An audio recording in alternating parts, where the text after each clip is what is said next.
Hello everyone, welcome on the channel. Today आज हम बात करने वाले हैं हॉस्पिटल फार्मेसी और उसके ऑर्गेनाइजेशन के बारे में। इससे पहले लेक्चर में हमने देखा था हॉस्पिटल के बारे में, हॉस्पिटल के क्लासिफिकेशन के बारे में, उसके ऑर्गेनाइजेशन के बारे में, कितने तरह के हॉस्पिटल्स होते हैं, कौन कौन हॉस्पिटल के अंदर वर्क करता है, उस सब के बारे में आज हमने देखा था। तो बेसिकली आज हम जो बात करेंगे वो बात करेंगे हॉस्पिटल फार्मेसी के बारे में। एक ऐसा ऑर्गेनाइजेशन जो हॉस्पिटल के अंदर ड्रग रिलेटेड, मेडिसिन रिलेटेड सारी की सारी रिस्पॉन्सिबिलिटीज़ को, सारे सारे फंक्शंस को प्ले करता है। तो आइए इसका एक इंट्रोडक्शन देखते हैं। हम हॉस्पिटल फार्मेसी की अगर बात करें तो हॉस्पिटल फार्मेसी हॉस्पिटल के अंदर एक ऐसा स्पेशलाइज्ड डिपार्टमेंट है जो कि मेडिसिन और drug related procuring, storing, compounding और डिस्पेंसिंग वाले फंक्शंस को रन करता है। बेसिकली हॉस्पिटल के अंदर जितने भी ड्रग या मेडिसिन को स्टोर करना है, उनकी कंपाउंडिंग करनी है, उनको डिस्पेंस करना है टू द पेशेंट्स, उन सबको डील करता है। हॉस्पिटल के अंदर ड्रग को डिस्ट्रीब्यूट कैसे करना है, सारी रिक्वायरमेंट को फुलफिल कैसे करना है, वो हॉस्पिटल फार्मेसी होता है। इसके अंदर रजिस्टर फार्मासिस्ट होते हैं जो ड्रग को डिस्पेंस करते हैं, कंपाउंड करते हैं और प्रोक्योर करते हैं हॉस्पिटल के अंदर। अगर हम सिंपल वर्ड्स में कहें, it is a place in a hospital where a medicine are stored, prepared, given to the patient under the supervision of qualified pharmacist. Basically hospital के अंदर एक मेडिकल स्टोर जहां पर ड्रग्स स्टोर होती हैं और वहां पर रजिस्टर फार्मासिस्ट होते हैं जो कि as per the prescription, given prescription by the doctor, patient के लिए मेडिसिन प्रिस्क्राइब करते हैं। और हॉस्पिटल के अंदर वो सारी की सारी मेडिसिन को फुलफिल करके रखते हैं जिससे कि कंटिन्यूस सप्लाई बनी रहे। और अगर हम इसके की फंक्शंस की बात करें तो हॉस्पिटल फार्मेसी एक इंपॉर्टेंट रोल प्ले करती है by managing all medication related requirements. जैसे कि इसकी जो मेन रिस्पॉन्सिबिलिटी है, right drug, right dose, right time पे, राइट कॉस्ट और राइट पेशेंट को दी जाए, जिससे कोई भी मेडिसिन रिलेटेड एरर ना हो। ठीक है, इसके आगे हम बात करते हैं फंक्शन ऑफ हॉस्पिटल फार्मेसी। एक हॉस्पिटल के अंदर हॉस्पिटल फार्मेसी के क्या क्या फंक्शन होते हैं? मेजरली 8 टाइप के हम फंक्शंस देख सकते हैं हॉस्पिटल फार्मेसी के अंदर। Procurement and inventory control. Procurement का मतलब है कि जो मेडिसिन हैं उनको हॉस्पिटल फार्मेसी के अंदर स्टोर करके रखना। एक जो कंटिन्यूस डिमांड और सप्लाई के बीच की प्रॉब्लम है उसको मैनेज करना, इन्वेंट्री कंट्रोल, ताकि हम इतना मेडिसिन और स्टॉक रख सके अपने पास कि हॉस्पिटल की जो डेली डिमांड है मेडिसिन से रिलेटेड वो पूरी हो सके, शॉर्टेज ना हो ड्रग्स की। वो इसका एक मेजर फंक्शन है, क्योंकि ड्रग्स के बिना हॉस्पिटल या फिर मेडिसिन के बिना हॉस्पिटल में कोई भी फंक्शन इतना प्ले नहीं हो पाएगा। इमरजेंसी कंडीशन में हर पेशेंट को ड्रग्स चाहिए, क्या कहते हैं, मेडिसिन चाहिए, तो उनसे रिलेटेड ये वर्क करता है। दूसरा है dispensing of medicine, main major function, वो सारी मेडिसिन पेशेंट को देनी है और डिस्पेंस करनी है, ये दूसरा फंक्शन होगा। Manufacturing and compounding slash sterile preparation. तो जो स्टेराइल प्रिपरेशंस होती हैं लाइक वैक्सीन, सेरा, वो सारी की सारी बल्क अमाउंट में आती हैं। तो एक हॉस्पिटल फार्मेसी के अंदर कंपाउंडिंग एरिया होता है जहाँ से हम स्टेराइल प्रिपरेशन को कंपाउंड करते हैं, मैन्युफैक्चर करते हैं उनके बल्क अमाउंट से, स्मॉल अमाउंट में, ताकि हम डायरेक्ट पेशेंट को डिस्पेंस कर सकें या डॉक्टर की डिमांड से उन स्टेराइल प्रिपरेशन को ऑन द स्पॉट दिया जा सके, ताकि कंटामिनेशन के चांसेस ज़्यादा ना हो। जैसे कि sterile preparation mainly free from contaminations होती हैं। अगर हम बात करें ड्रग इंफॉर्मेशन सर्विसेज के बारे में, तो हॉस्पिटल फार्मेसी हॉस्पिटल के अंदर एक इंपॉर्टेंट रोल प्ले करती है फॉर द इंफॉर्मेशन। वो क्या करती है, up to date information drug related provide करती है to the doctor, to the pharmacist और वहाँ के जो पैरामेडिकल स्टाफ हैं उनके लिए। Adverse drug reaction monitoring. Hospital pharmacy के जो स्टाफ होते हैं, यानी कि जो फार्मासिस्ट वहाँ पर प्रेजेंट होते हैं, वो ये भी इंश्योर करते हैं कि कोई भी ऐसा ड्रग रिलेटेड अगर एडवर्स ड्रग रिएक्शंस आ रही है तो उसको मॉनिटर करें। इसमें हमारे मेजर रोल प्ले करते हैं क्लिनिकल फार्मासिस्ट, जो कि डायरेक्ट पेशेंट्स के साथ में केयर करते हैं। और अगर जो ड्रग या मेडिसिन पेशेंट को दी जा रही है उससे रिलेटेड कोई भी एडीआर अगर होता है तो उसमें क्या करेंगे, वो उसकी मॉनिटरिंग करेंगे और उसको हम कैसे मैनेज कर सकते हैं उस पर वो काम करते हैं। पेशेंट की काउंसलिंग, ये सबसे इंपॉर्टेंट रोल प्ले करता है हॉस्पिटल फार्मेसी के अंदर। जब तक किसी पेशेंट को हम ये डायरेक्ट ये ना बता दें कि उसको कैसे मेडिसिन कंज्यूम करनी है, किस फ्रीक्वेंसी में लेनी है, किस डोज पे लेनी है, किसके साथ कंज्यूम करनी है, पानी के साथ उसको टेक करना है, सुबह खाली पेट उसको खाना है, और उसको समझाना है ड्रग रिलेटेड कि अगर कोई साइड इफेक्ट अगर होता है तो उसको कैसे हैंडल करना है, कुछ ड्रग्स के बारे में इंफॉर्मेशन देना, पेशेंट को समझाना, बेसिकली पेशेंट काउंसलिंग के अंदर में आता है। ड्रग के बारे में इंफॉर्मेशन प्रोवाइड करना। एक टर्म होता है मेडिकल अडेरेंस। डॉक्टर के द्वारा जो दवाइयाँ लिखी गई हैं, जो मेडिसिन लिखी गई हैं, एज इट इज़ फॉर्मेट में पेशेंट उनको फॉलो करे, उसके लिए पेशेंट काउंसलिंग बहुत ज़रूरी होती है। क्योंकि अगर पेशेंट राइट टाइम पे राइट डोज खाएगा, उसी फ्रीक्वेंसी के साथ में खाएगा, ओवर डोजिंग नहीं करेगा, तो डिजीज़ क्योर होने के चांसेस बढ़ जाते हैं। ड्रग थेरेपी मॉनिटरिंग, किसी भी जब थेरेपी चल रही होती है कंटिन्यूस, तो कौन कौन सी ड्रग्स कंटिन्यूएशन में रिक्वायर्ड है, उस थेरेपी से उस डिजीज़ में क्या प्रोग्रेशन हो रहा है, डिजीज़ सिम्टोमेटिक रिलीफ मिल रहा है या फिर डिजीज़ ठीक हो रही है, उसकी थेरेपी की मॉनिटरिंग हम करते हैं फंक्शन ऑफ हॉस्पिटल फार्मेसी के अंदर।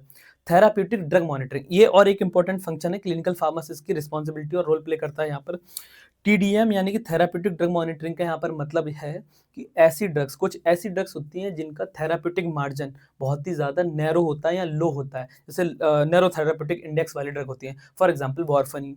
तो इन ड्रग्स में क्या होता है कि अगर हम इनका कंसंट्रेशन पेशेंट के बॉडी फ्लूइड में मैनेज नहीं करेंगे, तो हो सकता है कि अपना ये लीथल इफेक्ट या टॉक्सिक इफेक्ट प्रोड्यूस करने लगे, या फिर उस मिनिमम कंसंट्रेशन को मैनेज नहीं करेंगे बॉडी के अंदर, तो ये अपना जो थेराप्यूटिक एक्शन है उनमें डिक्रीमेंट आ जाए। तो ये मेजर फंक्शन होते हैं हॉस्पिटल फार्मेसी के, जो कि एंश्योर करता है पेशेंट की केयर के लिए। ठीक है, इसके आगे हम देखते हैं organisation structure of hospital pharmacy. तो बेसिकली जैसे हमने हॉस्पिटल्स के बारे में पढ़ा, उसमें एक हायरार्की होती है, पूरा ऑर्गेनाइजेशन होता है, मेन हेड होता है, फिर अलग अलग लोग होते हैं। वैसे ही हॉस्पिटल फार्मेसी के अंदर अलग अलग हायरार्की में लोग काम करते हैं, जिससे कि हॉस्पिटल फार्मेसी के वर्क को हम आसानी से मैनेज कर सकें। तो पहले तो वही डायरेक्टर यानी कि हॉस्पिटल का मेन मैनेजमेंट होता है, जो कि रेगुलेट करता है चीफ फार्मासिस्ट को। Chief pharmacist as administrative body होता है, जो कि हॉस्पिटल के अंदर इसलिए रिस्पॉन्सिबल होता है कि वो फार्मेसी के प्रोसेस को पूरी तरीके से मैनेज कर सके। Deputy pharmacist, deputy pharmacist chief pharmacist के अंडर में काम करता है, यानी कि हम इसको असिस्टेंट चीफ फार्मासिस्ट कह सकते हैं। ये दो रोल प्ले करता है, एक क्लिनिकल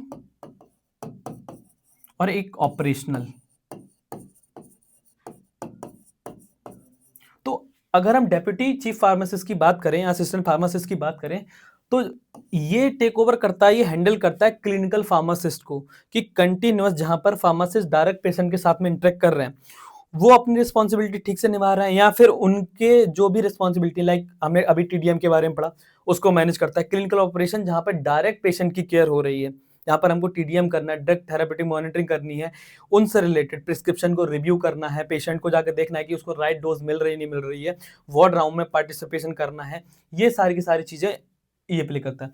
दूसरा है ऑपरेशनल। ऑपरेशनल का मतलब यहाँ पर ये है कि जो स्टोर है, ड्रग स्टोर है हॉस्पिटल के अंदर, वहाँ पर ड्रग एग्जैक्ट या मेडिसिन जो है एक एस्टिमेटेड अमाउंट में प्रेजेंट है, पूरा का पूरा स्टोरेज ठीक है, वहाँ पर ड्रग जो डिस्पेंस कर रहे हैं पेशेंट को वो ठीक से हो रहा है, राइट डोज दी जा रही है, कोई ओवर प्राइजिंग तो नहीं कर रहा है, ये सारी की सारी चीज़ें ऑपरेशनल फार्मासिस्ट मैनेज करता है, और ये जाके रिपोर्ट करते हैं चीफ फार्मासिस्ट को। उसके अंडर में आते हैं हमारे डिस्पेंसिंग फार्मासिस्ट, फार्मा टेक्नीशियन और क्लरिकल स्टाफ। डिस्पेंसिंग फार्मासिस्ट का यहाँ पर ये रोल होता है कि जो भी प्रिस्क्रिप्शन आ रहा है, उस प्रिस्क्रिप्शन के बेस पर उन सारी ड्रग्स को डिस्पेंस करना। डिस्पेंस का मतलब पेशेंट को दे देना as per the prescription.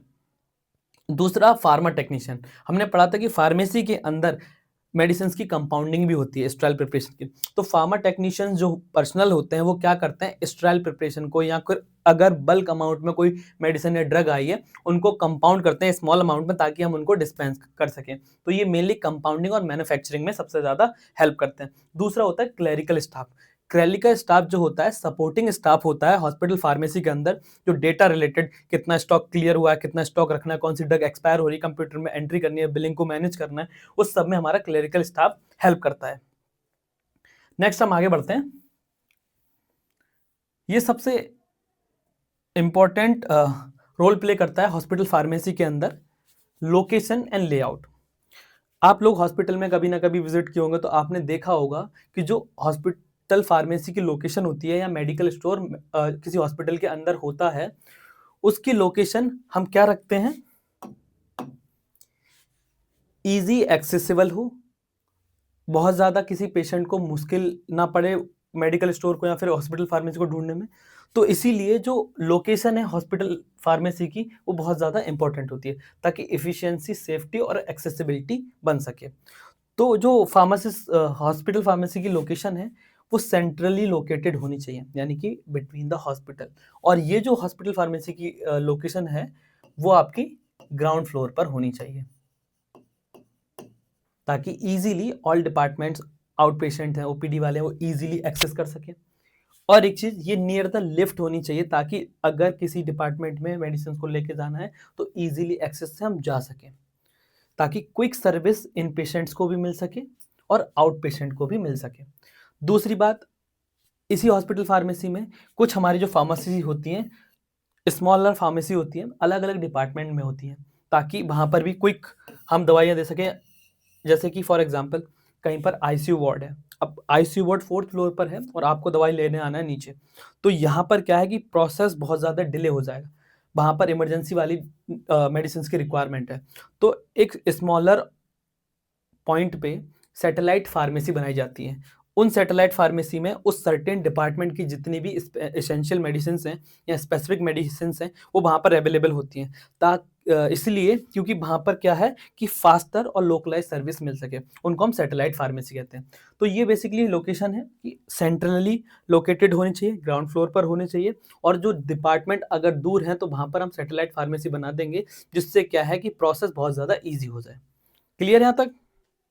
Next हम बात करते हैं इसके लेआउट के बारे में, कि हॉस्पिटल फार्मेसी का जो लेआउट है वो कैसा होना चाहिए। उस हॉस्पिटल फार्मेसी के अंदर कितना कौन कौन सा एरिया डिस्पेंसिंग का एरिया रहेगा, कौन सा स्टोरेज का एरिया रहेगा, मैन्युफैक्चरिंग कहाँ पर होगी, स्टाफ रूम कौन सा होगा। तो ये एक टिपिकल लेआउट है हॉस्पिटल फार्मेसी का। बेसिकली हॉस्पिटल फार्मेसी से रिलेटेड जितनी भी रिक्वायरमेंट होती है वो हम अपने डीएनसी एक्ट के शेड्यूल एन में पढ़ते हैं। और जो मिनिमम रिक्वायरमेंट है किसी भी हॉस्पिटल फार्मेसी को बनाने के लिए, उसमें हमारा 250 स्क्वायर फीट का एरिया, फ्लोर स्क्वायर फीट का एरिया रिक्वायर्ड होता है। अब आइडियल फार्मेसी कैसी होनी चाहिए उसके बारे में हम एक डायग्राम ये देखते हैं जो बनाया गया है। तो ये जो एरिया है, यहाँ से कोई भी पेशेंट है जिसको मेडिसिन चाहिए वो अपना प्रिस्क्रिप्शन लेके एंट्री करेगा, तो ये एंट्री पॉइंट है। यहाँ पर कुछ पेशेंट जो है अगर वेटिंग एरिया है, यहाँ पर वेट करना चाहता तो वो पेशेंट वेटिंग एरिया हो जाएगा। यहाँ पर वो अपना प्रिस्क्रिप्शन दिखाएगा, जो जो मेडिसिन होंगी रजिस्टर फार्मासिस्ट उसको रिसीव करेगा, देखेगा, और उससे रिलेटेड क्या होगा, स्टोरेज। ये सेक्शन है जहाँ पर हमारी ड्रग की रैक्स बनी हुई हैं, यहाँ पर ड्रग को हम स्टोर करेंगे, और यहाँ से जो डिस्पेंसिंग फार्मासिस्ट है वो कलेक्ट करेगा मेडिसिन को और यहाँ पर आके पेशेंट को डिस्पेंस कर देगा। ये स्मूदर प्रोसेस है और पेशेंट अपनी मेडिसिन लेके कलेक्ट करके एग्जिट हो जाएगा। उसके अलावा हॉस्पिटल फार्मेसीज में क्या होना चाहिए, कुछ ऐसी मेडिसिन होती हैं जिनको रेफ्रिजरेटर या फिर कूल फ्रीजिंग कंडीशन रिक्वायर्ड होती है। फॉर एग्जांपल वैक्सीन हो गए, कुछ सर्टेन आईवी प्रिपरेशंस होती हैं उनके लिए, तो यहाँ पर एक फ्रीजर होना चाहिए हमारा। उसके अलावा मैन्युफैक्चरिंग सेक्शन एरिया होना चाहिए जहां पर स्टेराइल कंपाउंड की प्रिपरेशन हो सके। असेप्टिक एरिया होना चाहिए जो कि एकदम क्लीनिंग और माइक्रोबियल कंटामिनेशन से फ्री असेप्टिक एरिया होना चाहिए। दूसरा, एडमिनिस्ट्रेटिव सेक्शन होना चाहिए जहां पर चीफ फार्मासिस्ट बैठ के ये रन कर सके कि हॉस्पिटल फार्मेसी का जो प्रोसेस है वो स्मूथ चल रहा है। रॉ मटेरियल यहाँ पे आएगा, स्टोरेज कंडीशन होनी चाहिए, हमारे पास बल्क में अमाउंट में ड्रग को स्टोर करना है तो उसके लिए होना चाहिए। दूसरा है स्टाफ रूम, जहां पर फार्मासिस्ट जो अलग अलग पर्सन वर्क कर रहे हैं वो अपना जाके रेस्ट कर सकें, या फिर कुछ और मीटिंग वगैरह कंडक्ट करनी है तो स्टाफ रूम में जाके कर सकते हैं। तो ये जो पूरा लेआउट है वो एक आइडियल फार्मेसी, हॉस्पिटल फार्मेसी का होता है। इसके अलावा अगर हम बात करें कि कितने पर्सनल्स की जरूरत पड़ती है उसके बारे में हम देखेंगे। उसके अलावा ये है स्टैंडर्ड लेआउट।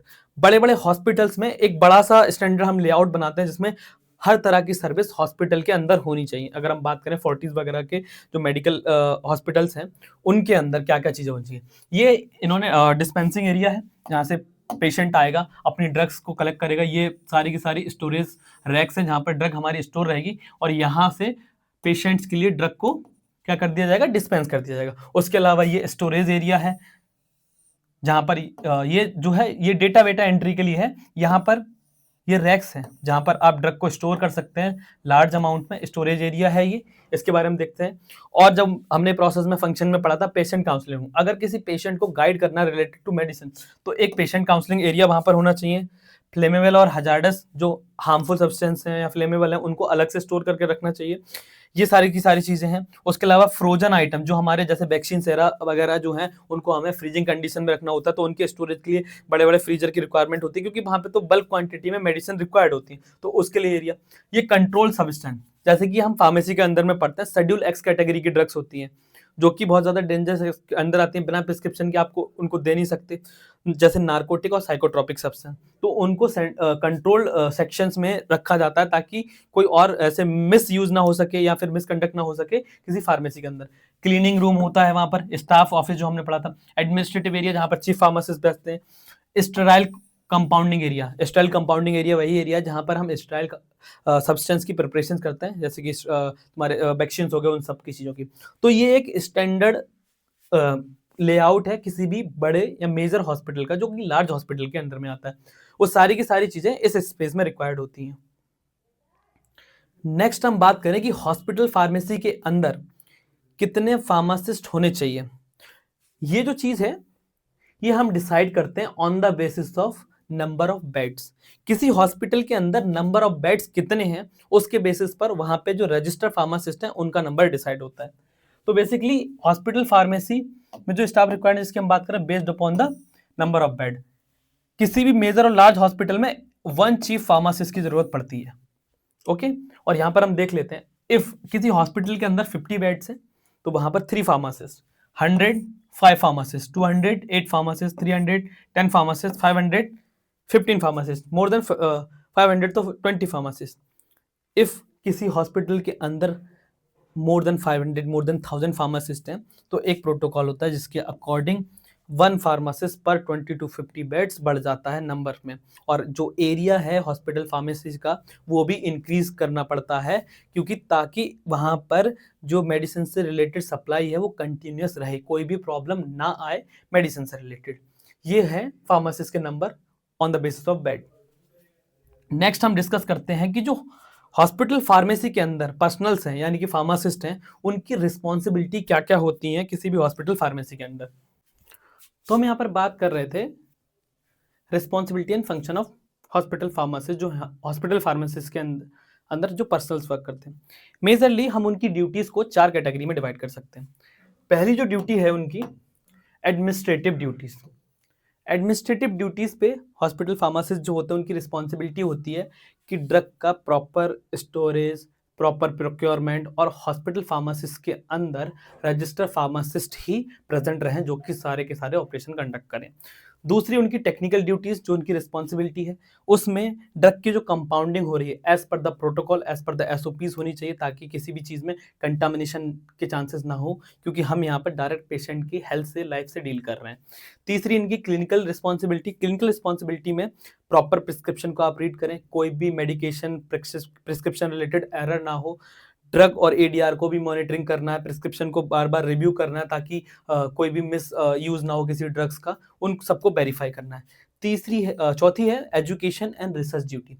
एजुकेशन में यहाँ पर रिसर्च ड्यूटीज में जो भी वहाँ पर फार्मेसी के इंटर्न्स आते हैं उनको प्रॉपर एजुकेट करना, ट्रेन करना, ताकि वो जाके फार्मेसी में काम कर सकें और उससे रिलेटेड चीज़ों को सीख सकें। रिसर्च में उन डेटा को इकट्ठा करना, जो कि अपडेट करना किसी भी हॉस्पिटल पर्सनल्स को, जो drug related up to date चीज़ें होती हैं। थैंक यू ऑल, ये था आज का हमारा लेक्चर हॉस्पिटल फार्मेसी से रिलेटेड।